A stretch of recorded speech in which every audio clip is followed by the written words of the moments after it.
안녕하세요. 연계교재 최종 점검 정치를 맡은 박보입니다. 여러분은 지금 최종 점검을 하고 계십니다. 이 자리까지 온 여러분들은 진짜 그동안 얼마나 열심히 해야 하는지 이 강의를 듣고 있다는 것만으로도 저는 잘 알 수가 있습니다. 적정한 시기에 이렇게 최종 점검을 하는 이런 단계까지 오신 여러분들 그동안 진짜 수고하셨습니다. 오늘 있잖아요, 여러분. 여러분이 정말 최종 점검하고 싶은 주제, 그 주제 선거를 나갑니다. 여러분 교재로는 44쪽이 되고요. 그래서 오늘하고 다음 시간 이렇게 해서 2시간 동안 이 선거를 최종 점검하려고 하는데요. 이번 시간에는 좀 가벼운 마음으로 그리고 다음 시간에는 조금 더 어려운 문제들을 가지고 최종 점검하겠습니다. 마음의 준비 단단히 해가지고 오셨죠? 예. 여러분 44쪽이고요. 선거와 참여라는 7번째 주제 이렇게 달았습니다. 7번째 테마입니다. 교재로는. 그래서 선거와 참여에서 여러분이 이거 시험에 나오겠다 싶은 것은 사실 민주선거의 4원칙이 가장 출제될 가능성이 큽니다. 물론 여기 지금 교재에는 선거의 의미, 기능 이런 것도 써두었지만 사실은 그건 기본이고요. 따라서 44쪽에 있는 문제 한 문제로 간단히 딱 정리하고 넘어갈 거고요. 그리고 여기서 중요한 건 민주선거의 4원칙, 그리고 선거공영제, 선거관리위원회, 선거구 법정주의 이렇게 되는데 요 네 가지요.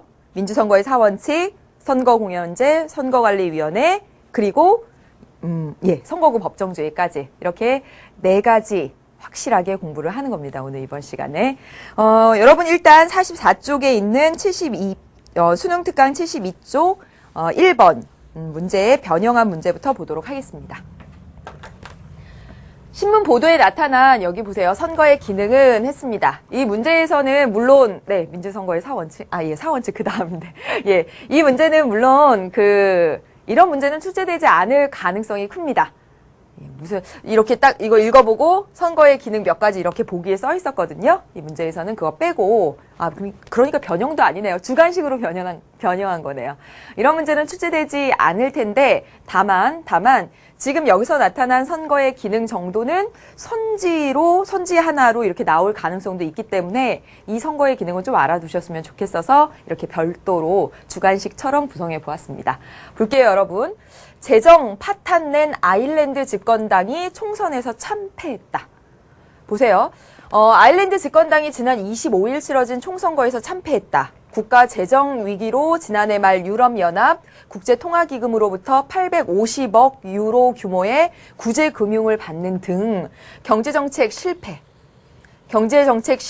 따른 표심이 작용한 것으로 분석된다라고 했습니다. 여기가 포인트가 되겠네요. 더 읽어볼게요. 영국 BBC 방송 등에 따르면 아일랜드 집권당이었던 공화당은 총선 잠정 개표 결과 17.4%를 득표해서 보세요. 가장 큰 집권당이 이번에 총선을 통해서 166석 가운데 14석밖에 못 차지했다라고 이렇게 나옵니다. 여러분 여기서 나타나는 기능 뭘까요? 여기서 나타나는 선거의 기능 뭘까요? 선거의 기능 생각나세요? 선거의 기능, 대표적인 건 대표자 선출하는 기능이 있죠. 이런 건 시험에 안 나올 겁니다. 여기서 나오는 선거의 기능은 현재의 정치 권력을 평가하고 있죠. 그리고 정치 권력을 통제하고 있습니다. 너네 그렇게 우리가 뽑아줬는데 말이지 정책 실패하고 정치를 잘 못하면 다음번에 안 뽑아줄 거야 라는 겁니다. 그래서 선거를 통해서 국민이 선거권을 행사함으로써 어떻게 해요? 제대로의 정치 권력을 통제하는 기능을 한다. 그래서 여기서 나타난 것은 정치 권력 통제. 선거의 기능 여러 가지 우리 배우잖아요. 개념 강의할 때 이렇게 여러 가지 써서 배웁니다. 하지만 여러분 한 2가지 정도만 기억해 놓으시면 될 것 같아요. 대표자 선출은 당연한 거니까 의미이기도 하니까 빼고요. 선거의 기능 정치 권력을 통제한다라는 것 하나랑 또 하나는 그 정치 권력에 정당성을 부여한다라는 것 하나. 정당성 부여. 여러분 잘 생각해 보시면요. 독재 정권도 그렇게 막 선전합니다. 우리 이렇게 체육관이지만 모여가지고 99점 몇 %의 그 찬성으로 우리 됐어. 니네가 뽑아준 거잖아. 그래서 너희 국민들의 동의와 지지를 받았어. 그래서 우리는 정당한 정치 권력이야. 이렇게 막 홍보를 하잖아요. 독재 권력도 선거를 통해서 등장한 것처럼 꾸미려고 합니다. 왜냐하면 선거의 기능 중에는 정당성을 부여하는 기능이 있기 때문에 그렇습니다. 그래서 선거의 기능 여러 가지가 있지만 종합적으로 말씀드리면, 결론적으로 말씀드리면 정치 권력 통제 그리고 정치 권력의 정당성을 부여한다. 두 가지는 기억을 해 두십시오. 여기 봤고요. 이제 다음 페이지로 넘어갑니다. 45쪽으로 넘어가면요. 이제 쭉 해서 민주선거의 4원칙 나옵니다. 방금 전에 나왔죠. 그래서 무려 지금 거의 2페이지에 걸쳐서 민주선거의 4원칙에 대한 문제를 이렇게 실어봤어요.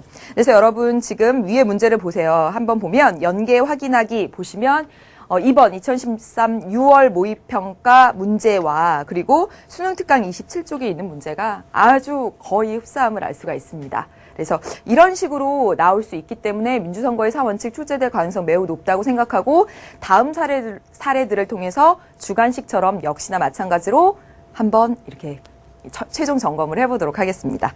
볼게요, 여러분. 어떤 나라는 동그라미 국가는 이 원칙을 보다 잘 실현하기 위해서 우편 투표를 허용하고 있다. 방금 앞에 하나 더 있지 않나요? 한번 봐주시겠어요? 네, 이겁니다. 예, 이겁니다. 예. 그래서 이 자료, 여러분 45쪽 제일 아래에 있는 이 자료 더 볼게요.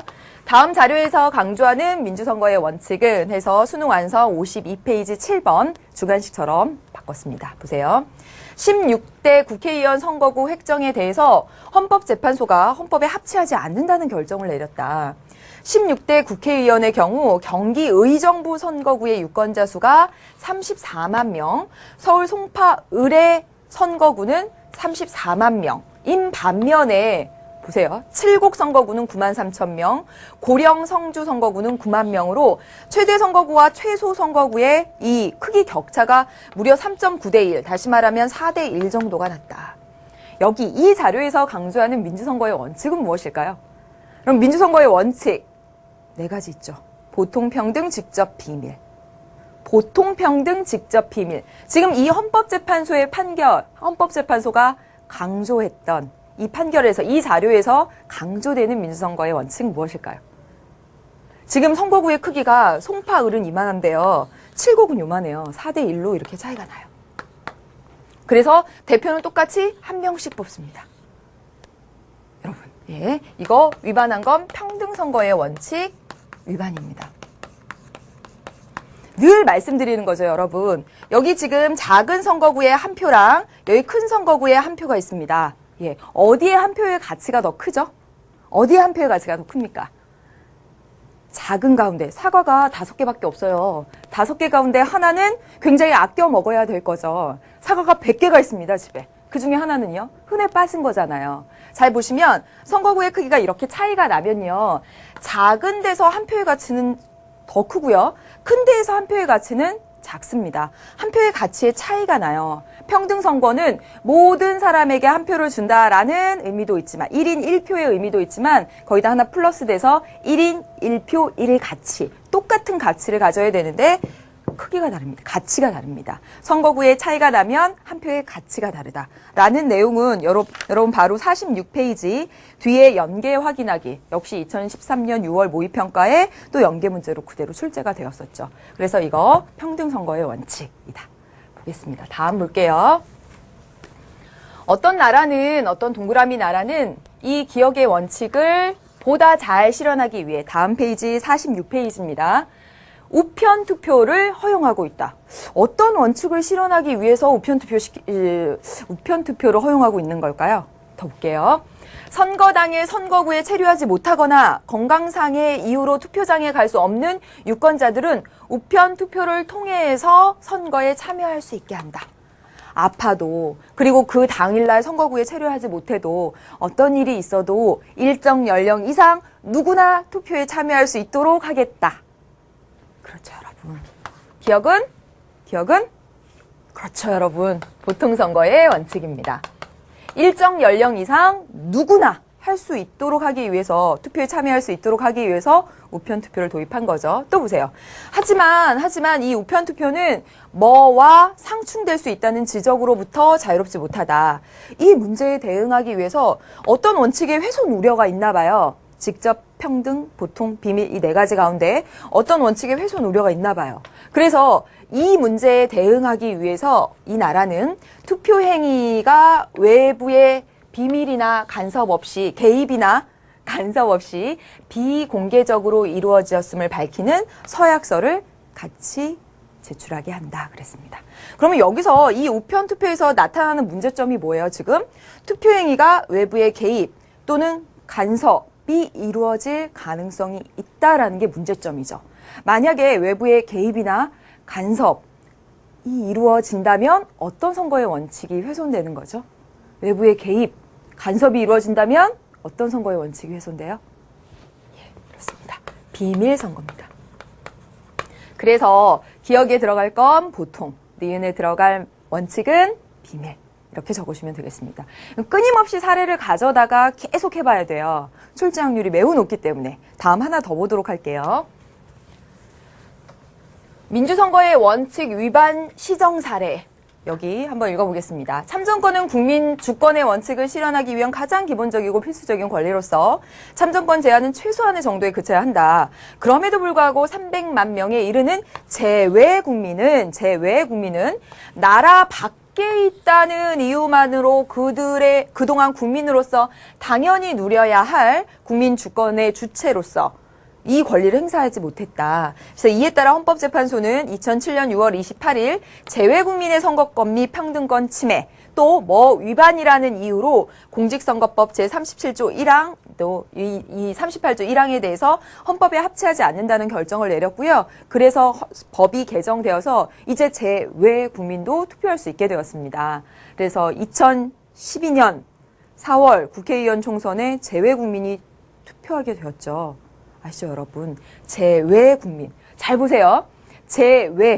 외국에 현재 있는 국민입니다. 외국에 현재 있는 국민은 어떤 국민이 있냐면 유학생, 회사 직장 때문에 간 사람도 있을 거고요. 또 여러분, 영주권자, 미국 영주권자, 일본 영주권자는 우리나라 국민입니다. 그들은 미국인, 미국 시민, 일본 시민이 아니에요. 일본에 미국에 영원히 거주할 수 있는 권리, 영주권만 가지고 있을 뿐 우리나라 국민입니다. 그럼 다시 정리할게요. 유학생, 직장 때문에 가 있는 사람 또는 이렇게 영주권자 등등은 제외에 있다는 이유만으로 그동안 국민으로서 참정권을 누리지 못했습니다. 그래서 이제 그것은 바로 우리 헌법에 써 있는 어떤 민주선거의 원칙 위반이라는 거예요. 일정 연령 이상 누구나 선거권을 가진다라는 바로 그거. 뭐죠, 여러분? 그렇죠. 보통선거죠. 보통선거의 선거 원칙의 위반이라는 이유로 해서 이것이 이제 공직선거법 조항을 개정하게 된 것입니다.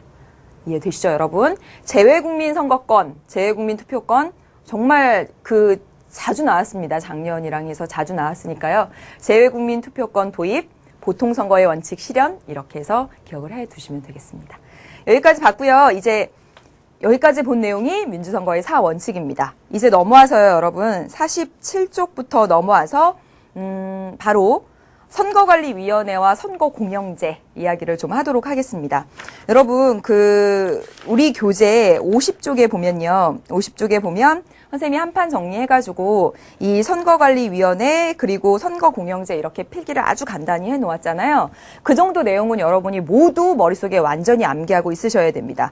선거관리위원회 대통령, 국회, 대법원장이 333 한다. 그리고 선거관리위원장은 호선한다. 이런 설명했던 내용들 있잖아요. 그런 것들을 확실히 암기해 두시고요. 또 선거공영제의 장점, 단점 같은 것도 암기를 해 두시고요.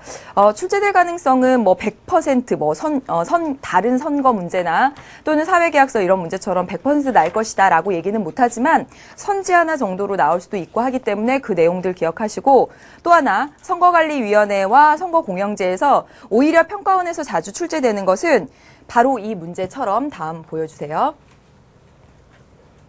이 문제처럼 공직선거법 중 뭐와 관련된 조항이 있고 이 조항에 대한 설명으로 옳지 않은 것은, 옳은 것은 이런 식으로 문제가 출제됩니다. 지금 선거공인제 나왔는데요.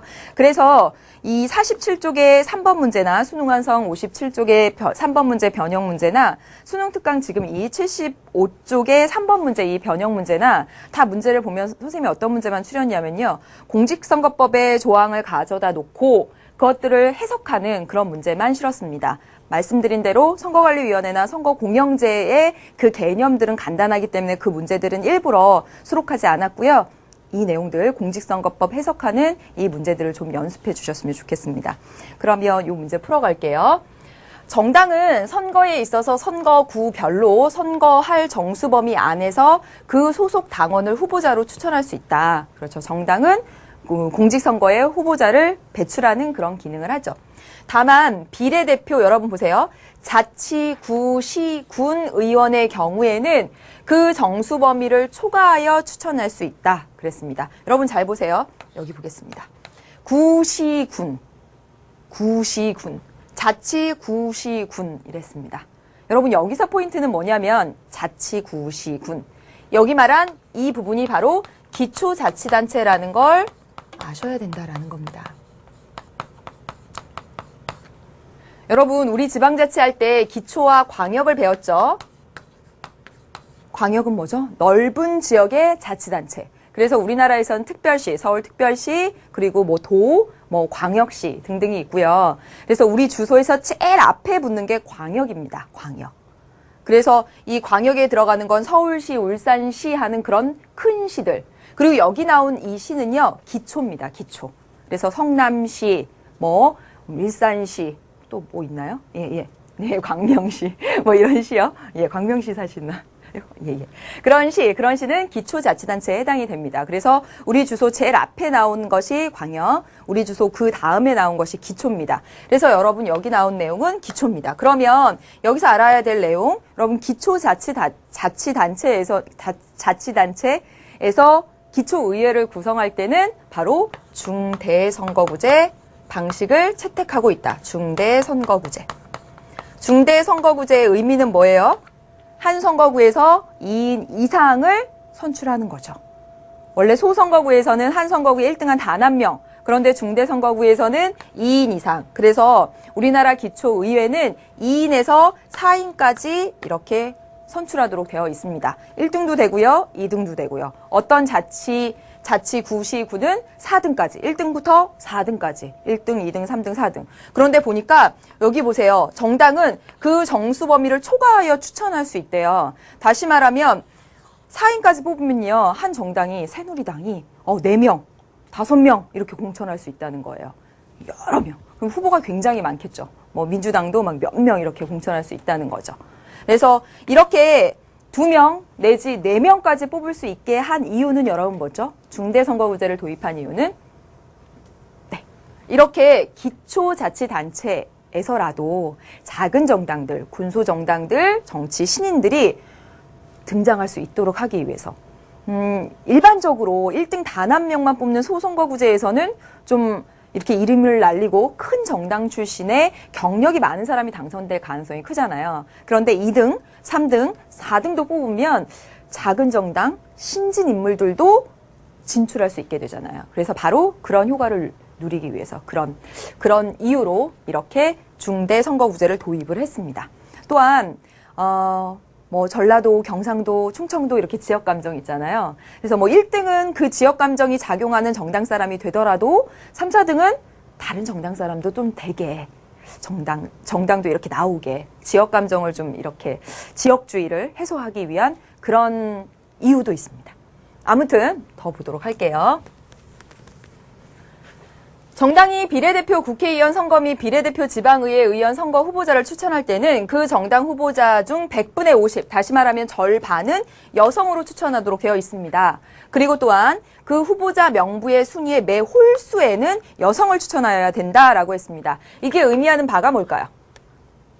여러분, 국회의원 선거 이전에 이런 선거 이전에 국회의원 선거 이전에 각 정당들은 정당 명부를 발표합니다. 그래서 여러분 큰 정당은 명부가 굉장히 길어요. 그래서 가령 예를 들어서 어떤 A 정당은 우리 정당 비례대표 1번은 무조건 여자, 3번도 무조건 여자. 어떤 정당이 이렇게 한 이유는 법에 그렇게 써 있기 때문에 그렇습니다. 그래서 모든 정당이 홀수 번호에는 여자를 배치하도록 하고 있어요. 그래서 1번 박봄, 교육자. 2번은 남자 넣어도 되는 거죠. 2번 누구? 3번 네 박봄, 가수. 이 정당은 박봄만 되게 좋아해요. 네, 가수. 여기 쭉쭉쭉. 그럼 보세요. 왜 홀수 번호에 여자를 넣도록 했을까요? 자, 보세요. 이 정당이 정당 투표 득표율에 따라서 한 명만 비례대표가 되면 그 한 명은 여자. 만약에 2번까지 비례대표가 되면 여자 한 명, 남자 한 명. 3번까지 비례대표로 당선이 만약에 되면 여자 2명, 남자 1명. 어떤 경우를 해도 여자가 남자와 같거나 많게. 다시 말하면 여자의 정계 진출이 좀 적잖아요. 그러니까 그런 측면에서 약자인 여성의 정계 진출을 늘리게 하기 위해서 홀수 번호에 이렇게 여자를 배치하도록 하고 있는 그런 조항입니다. 그래서 여러분 관심을 가지시고 시험 다 끝난 다음에는 한번 선거 기획특강 같은 거 보시면 선생님이 정당 명부 다 보여드리고 이런 거 설명해 드렸습니다. 그러면 1번 문제부터 보도록 할게요. 이 조항에 대한 설명으로 옳지 않은 것은 1번 정치 참여에 있어서 실질적인 평등을 실현하려는 조치를 취하고 있다. 그렇죠. 앞에 조항에서는 작은 정당, 군소정당, 신진인물. 이 밑에 조항에서는 여성이라고 해서 약자를 배려하는 그런 조항들이 들어가 있습니다. 맞는 내용이고요. 2번 비례대표 당선자의 경우 여성이 남성보다 적은 경우는 발생할 수 없는 거죠. 왜요? 홀수 번호에 배치해서 바로 보셨습니다. 지금 맞고요.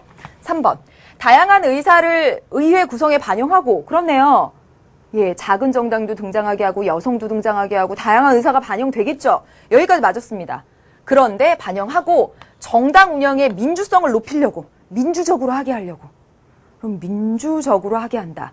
정당 운영의 비민주성 이런 걸 이야기할 때는 보통 어떤 얘기 하냐면요. 위에 수뇌부가 막 다 좌지우지하고 공천을 그렇게 하고 이런 게 나왔을 때 얘기입니다. 그래서 지금 이 조항들이 정당 운영을 지금 민주적으로 하게 하려는 그런 목적을 가지고 있다고는 볼 수가 없죠. 많이 함정에 빠질 수 있는 선지입니다. 정답은 3번이 돼요. 틀렸고요. 4번 현행 국회의원 선거에 있어서 각 지역구 정당은 한 명의 후보만을 추천할 수 있다. 국회의원 선거에서는 그렇죠. 왜냐하면 소선거구제를 채택하고 있기 때문에 소선거구제에는 한 선거구에서 1등한 단 한 명만 뽑아요. 잘 생각해 보세요.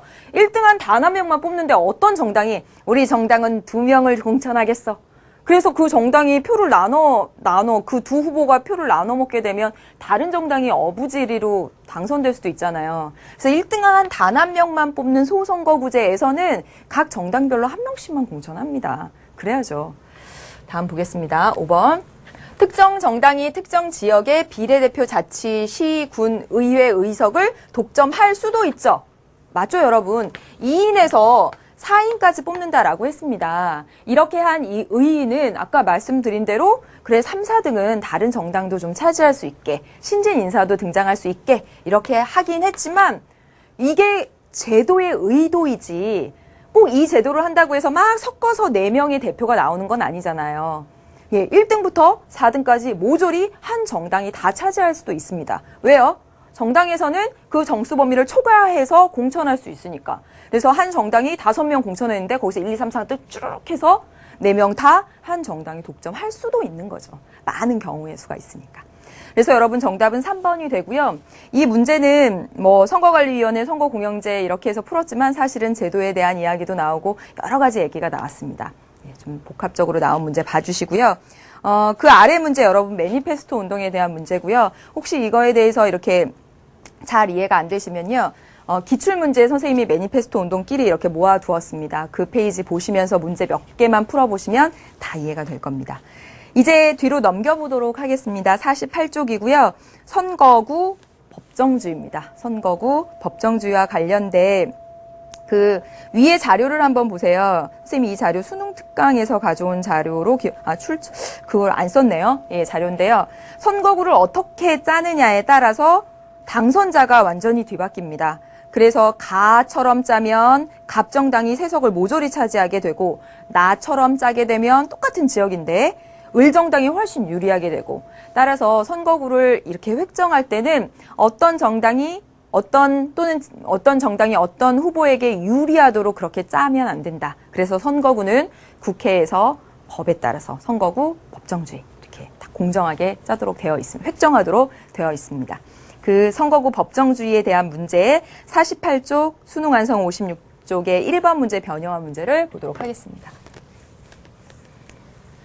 다음 사례와 관련된 진술로 옳지 않은 것은 그랬습니다. A지역 주민들은 선거구 간 인구 편차가 심하다면서 헌법소원을 청구하였다 그랬어요. 여러분, 선거구 간 인구 편차가 심하면 무슨 문제 발생한다고 했죠? 그렇죠. 한 표의 차이가 나타난다. 평등선거의 원칙. 얘기 들었죠. 계속 나왔던 얘기. 이 헌법재판소는 2009년 기초의회 의원 선거에서 선거구당 인구 편차가 상하 허용 한계를 해당 선거구 1인당 평균 인구의 60%로 봐야 한다라고 했습니다. 이게 무슨 얘기냐면 만약에 어떤 기본 선거구가 1000명의 인구가 있다면 차이가 어느 정도까지 되냐면 상하 60%까지는 된다. 허용 한계다. 즉 1000명의 여러분 60% 몇 명이죠? 600명. 그래서 600명이 많은 1600명 그리고 60% 600명이 적은 400명.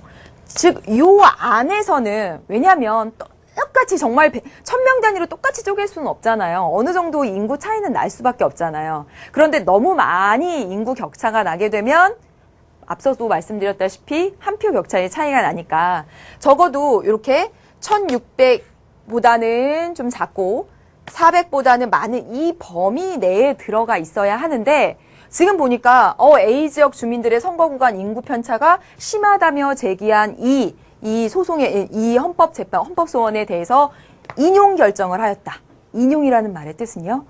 그래, 이유 있다. 맞다, 니네 말이. 지금 요 정도 한계 안에 들어와야 되는데 이 한계를 넘어섰구나. 니네 말이 이유 있다. 라고 얘기를 했다는 겁니다. 그럼 볼게요. 재판부는 투표 가치는 해당 의회 의원 1인당 평균 인구수를 기준으로 계산한 평균적인 투표 가치를 고려하는 방법이 타당한다면서 이렇게 이제 더 나온 얘기들은 이제 부연 설명이 됩니다. 그럼 이제 문제 풀어보도록 할게요.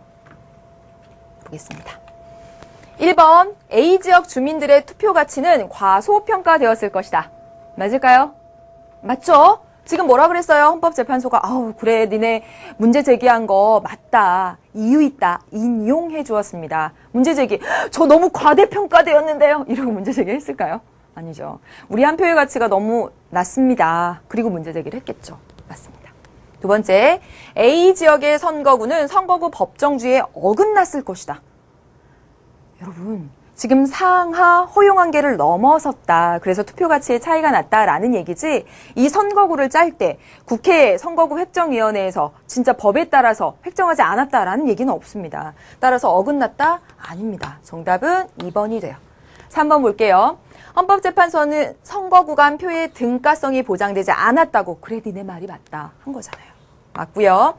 의원 1인당 평균 인구가 만약에 1000명이면 400명 미만인 선거구는 허용하지 않게 된다. 맞죠? 방금 보셨잖아요. 요 범위 내가 맞다라고 했던 내용.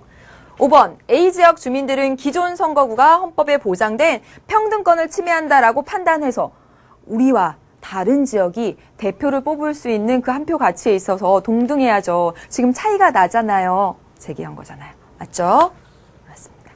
그래서 정답은 2번 이렇게 고르시면 되겠습니다. 한 문제 더 보도록 할게요, 여러분. 49쪽입니다.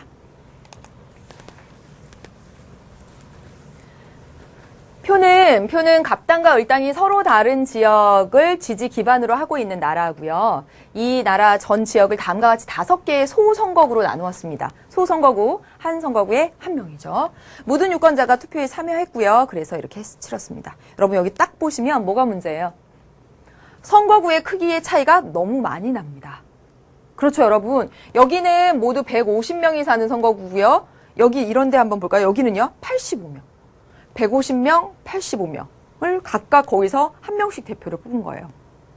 그러니 차이가 좀 많이 난다. 한 표의 가치에 차이가 있겠구나. 이거 생각하시면 되겠고요. 소선거구제로 했으니까 여긴 갑당, 여기도 갑당. 아, 그래서 갑당은 지금 2석이구나. 여기 3선거구에서 을당, 을당, 을당. 을당이 3석을 차지했구나. 알 수가 있죠. 그런데 국민들의 지지는 어떤지 한번 살펴볼게요. 보니까 120, 110, 40, 30, 20 이렇게 더하면 이 지지는 이 갑당에 대한 지지는 320표. 을당에 대한 지지를 한번 다 이렇게 더해보면 30, 30, 70, 85, 65 더해보면 280 이렇게 나옵니다. 그럼 잘 보세요. 갑과 을 정당을 딱 보시면 국민의 지지는 여기가 더 많이 받았는데 의석은 여기가 더 많이 차지한 거죠. 이게 선거구를 이렇게 쪼개니까 이런 문제가 발생을 하는 겁니다. 그러면 문제를 풀어보도록 할게요. 득표율이 높은 갑당에 불리하다. 그렇죠. 득표율이 훨씬 높은데 2석밖에 못 가져갔으니까. 맞습니다. 두 번째, 최소 선거구에서 사표가 가장 많이 발생했다. 라고 했네요. 여러분 한번 볼까요? 사표를 한번 표시를 해보도록 할게요. 사표가 뭐죠? 이 지금 하얀색 동그라미가 당선에 기여한 표. 하얀색 동그라미 아닌 요 부분이 바로 사표입니다. 사표예요. 어디가 사표가 가장 많아요? 어디가 많죠? 쭉 보니까 여기가 40표로 가장 많네요. 그럼 보세요. 여기가 최소 선거구인가요? 여기 110명이 사네요. 여기는 115명이 살고요. 여기가 제5선거구가 최소 선거구인데요. 최소 선거구의 사표가 20표. 아니, 제3선거구에서 오히려 사표가 더 많습니다. 그래서 최소 선거구에서 사표가 가장 많이 발생한 것이 아니라 여기 3선거구에서 사표가 가장 많이 발생했죠. 다음 볼게요. 을당을 지지한 유권자의 표 가치가 더 높다. 그렇죠, 여러분. 잘 보세요. 여기서는 320의 득표를 받아서 2석밖에 못 냈는데 여기서는 280의 지지로 3석이나 냈으니까 어디가 더 가치가 높게 쓰였어요? 당연히 을당이죠. 맞습니다. 리을. 제5선거구가 제1선거구에 비해 한 표의 가치가 높다. 한번 볼까요? 제5선거구, 제1선거구 여기 있습니다. 제1선거구는 모두 150명이 사는 곳, 여기는요 모두 85명이 사는 곳 말씀드렸죠? 어디가 한 표의 가치가 더 큰 거예요? 작은 데에서 한 표의 가치가 더 큰 거. 그래서 제1선거구에 비해서 제5선거구의 한 표의 가치가 크다. 맞아요. 그래서 정답 기역, 디귿, 리을 이렇게 보시면 되겠습니다. 그래서 과대대표 됐는지 과소대표 됐는지 뭐 한 표의 가치가 큰지 작은지 이 내용들은 정말 이 문제 그리고 그 전 문제 이렇게 통해서 정말 확실히 정리해 주셨으면 좋겠습니다. 사실 만만치가 않은 부분이죠. 이제 여기까지 해서 선거와 참여 기본적인 부분들 선거관리위원회, 선거공영제, 선거구 법정주의 그리고 민주선거의 4원칙까지 정리를 해보았습니다. 이제 여러분이 조금 어려워하시는 이제 51쪽으로 넘어와서 진짜 선거제도에 대해서 이제 여러분에게 말씀을 드리도록 하겠습니다. 이번 시간, 다음 시간 이어갈 건데요. 되도록 여기 주어진 문제를 다 풀려고 해요. 네. 그래서 이번 시간에 52쪽의 문제 2문제까지 풀고 다음 시간으로 이렇게 이어가도록 할게요. 여러분 지금 여기 두 번째 선거와 참여에서는 선거구 제도, 소선거구제, 중대선거구제. 사실은 지금까지도 계속 얘기를 했던 부분들이죠. 예, 소선거구제, 중대선거구제의 의미, 특징, 장단점. 정말 확실하게 100% 이 제도에 대한 문제가 출제되기 때문에 그래서 의미, 특징, 장단점. 이거와 연결시켜서 대표 결정 방식, 다수대표제, 소수대표제, 비례대표제 하는 내용들도 확실히 아셔야 되겠고 그 밖에 여기 결선투표제와 선호투표제도 나오는데 나오면 다 주어집니다. 한번 보면서 말씀드릴게요. 그리고 우리나라 선거에서는 지방선거 그리고 정당명부식 비례대표제 이제 정리하도록 하겠습니다. 여러분. 선거구 제도요.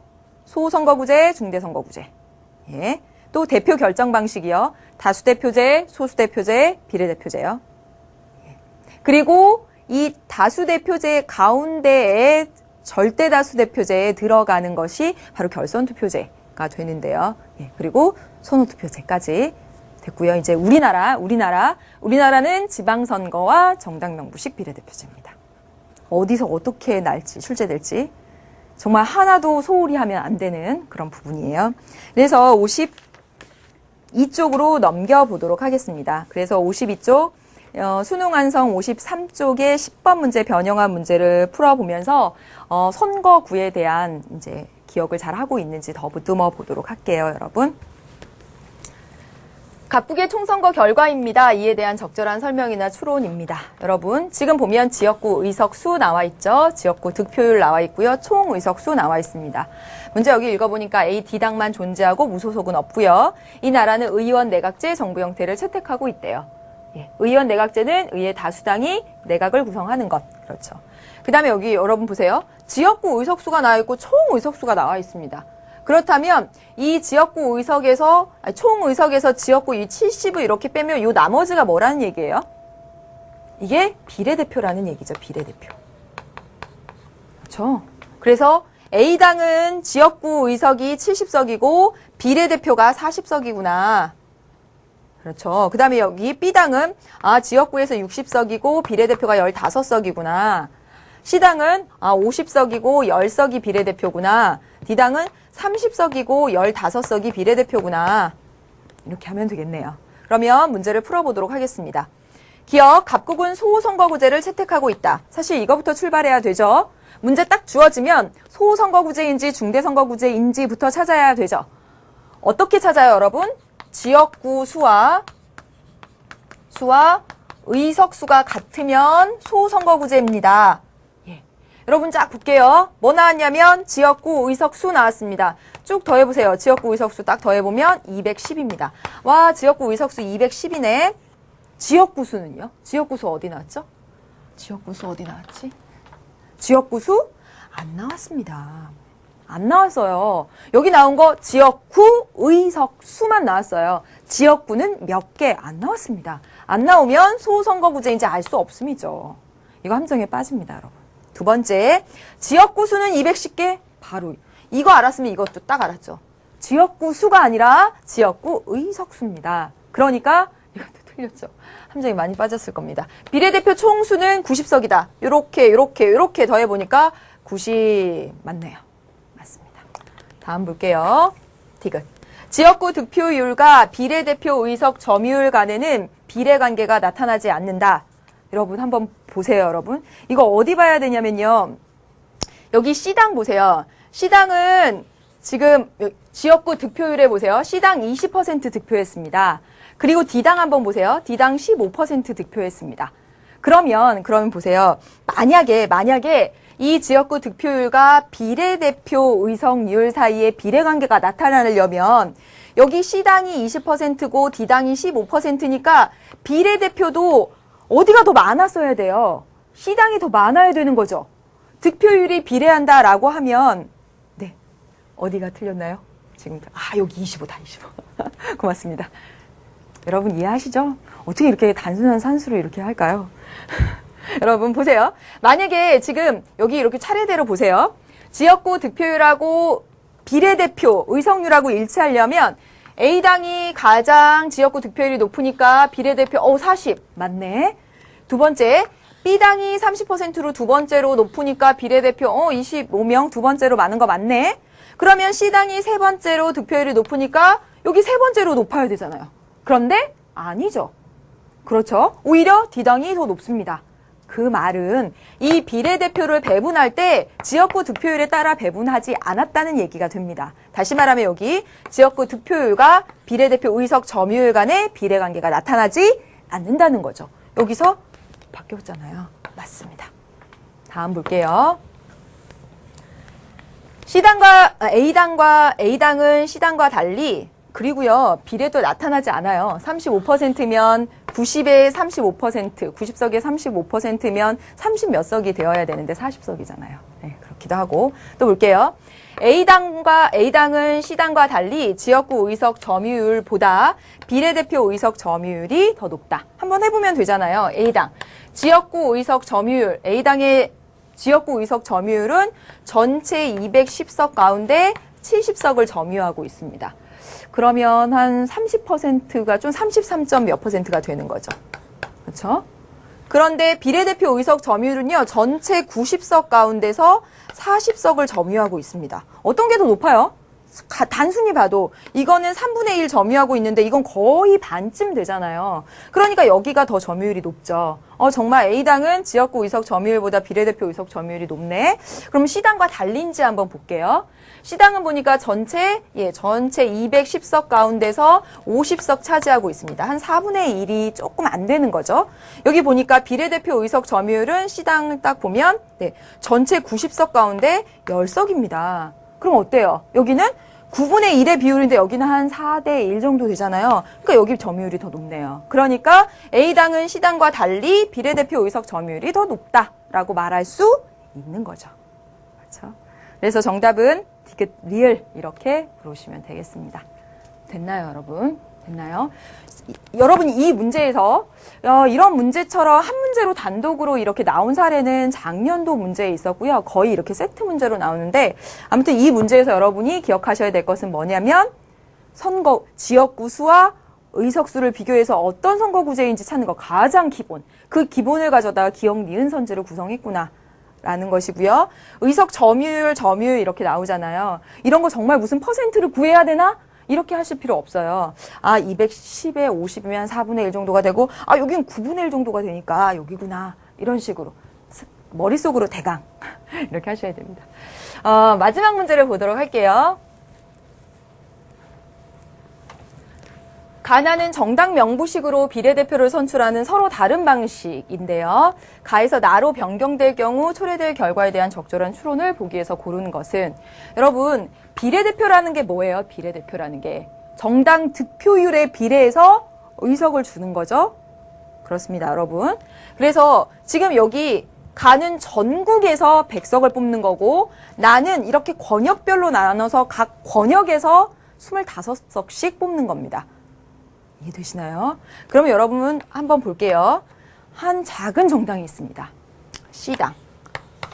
이 C당이 전국에서 3% 득표를 했습니다. 3% 득표했어요. 득표율에 비례해서 의석을 주는 거죠. 그러면 의석 몇 석 가져갈까요? 3석. 그래서 이게 비례대표제예요. 득표율에 비례해서 이렇게 준다. 그래서 큰 정당, 25% 득표한 정당은 25석 가져가고 1% 득표에도 물론 그런 봉쇄 조항이 있지만 아무튼 1% 득표에도 한 석 가져가고 이런 셈입니다. 근데 여러분 잘 보세요. 이제 이렇게 쪼갭니다. 이렇게 쪼개요. 이렇게 쪼개서 C당을 한번 보도록 하겠습니다.